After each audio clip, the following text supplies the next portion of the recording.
zing in khom che ve na ta ru pa hura ani kan ni ra chuan vai kun sin na te kong ta te hun ka ma simi zo la chuan mal zai lai wan zuala le PNCD la thong te kan so ma simi zo chuan recitation sara la din pelin pa ro soi la in Bible cham nursery department na kamin kan lai thapok nga in lat piang chi bai ku thong lam tu ta bu zo than ya na si an ko ani in zai ko chi ke pi ba han ni te le deng chak le son deng ko piang te an ni na chi zo chuan piang ku cha kan wai tha la kun hok rin le lam ma ya ani do na ni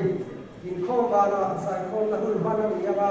chu mi ya shoi tu tan ni ra kan tu ye ani do na ni in zan la ba pathian ne tu khom zer me na tan pa si ro chu lu a ani ya chu ko na hun aw ma si he na tu ko te kan mai tha la Bible cham beginner department in Malsai Esther Valsuan kini ne legal committee in recitation Cindy Lal Miswari in Tholong Bantu Tan Mila Ramoi Ango Pani in Chuza Chuan Sai Pol Deng Lai Kuan Le Pabiate Amyang Hi Dun Khoman Hian Late nam turin om hal turania in musician to ka so khong in om hal ro sela in zai ko ko san committee te PKSP committee te zol ku pabiam te kan ni ko ka ani ko hi dun ko ba na hian late no turania amai ro chu ben lai mon le ben lai te hian kun mang asa sela